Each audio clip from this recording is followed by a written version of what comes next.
wasting away.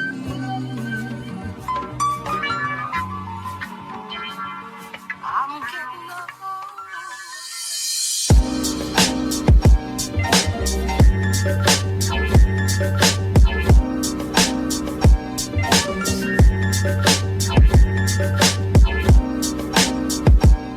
Hey guys, it's Ruby back again with another Vegas planning video. I've been in Vegas for 9 days and I have saved over $1,000 on my rooms.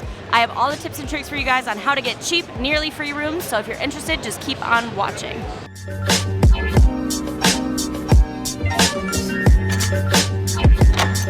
Okay, so the first hotel that we're staying at on this trip is at the Luxor.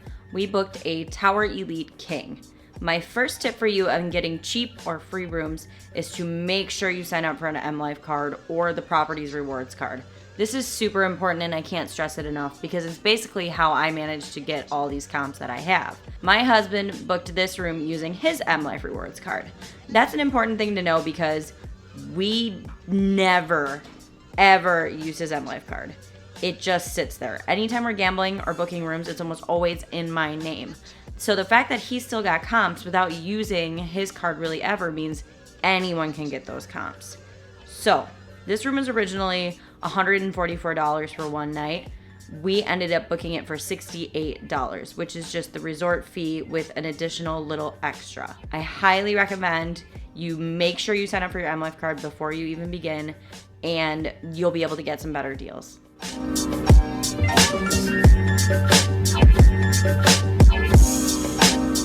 Okay, so today we are staying at Paris, and the way that I got this room rate is a little bit convoluted, but keep up with me.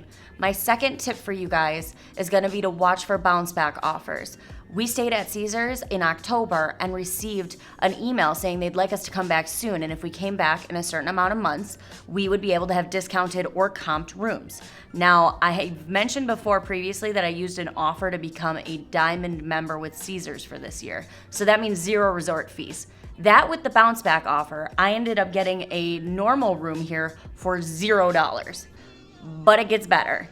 Then what I did was I went onto the Caesars app and they have this thing called a standby request, meaning if a suite hasn't been booked, they'll give it to you for a discounted rate. So I was able to get a Burgundy Executive Suite here for a total of $99. This room should have cost me $428. So huge savings. Always check for those bounce back offers. They like you to come back frequently.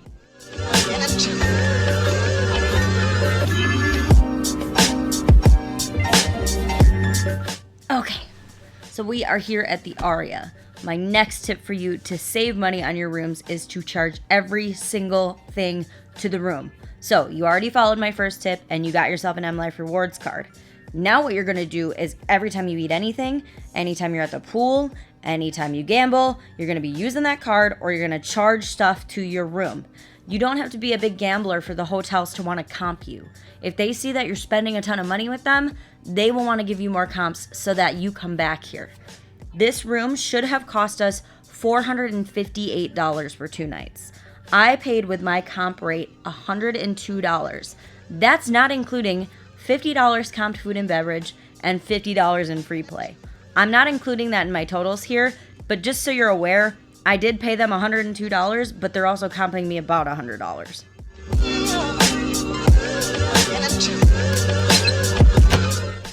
Okay, my next tip for free rooms is one that anyone can do. You don't have to ever have been to Las Vegas before, and that is to use a My Vegas promotion. My Vegas is a free app where you basically play free casino games and you rack up points that you can use for coupons. I have a whole video explaining it in more detail if you want to see that. But we used a My Vegas promotion here. All you end up having to pay are the resort fees, but the room rate itself is comped. So the Excalibur today should have cost us $68. We ended up only paying $40. So a good savings. And if you have more points, you can actually get even more expensive hotel rooms.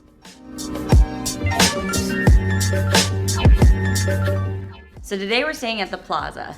And my next tip for you guys isn't exactly a saving money on your rooms tip, but just saving money on your trip in general.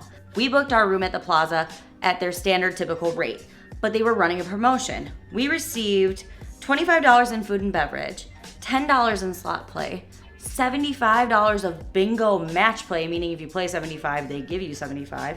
And it also included early check-in and late checkout. So all of those extra add-ins makes you save money on the room in general. Anytime you're going to book a room, even if you can't find a discount, try and see if they're offering like $100 in food and beverage or $50 in slot play. Things like that just make it to where you're gonna save more money.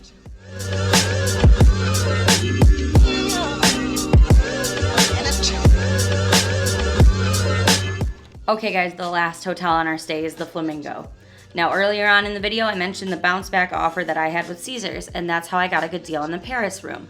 Well, this is about a week later to the day, so I was able to use that same offer again. So bounce back offer, again, no resort fees.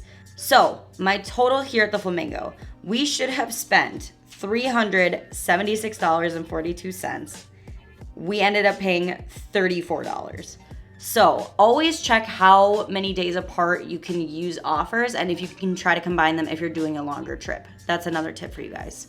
So what are my totals?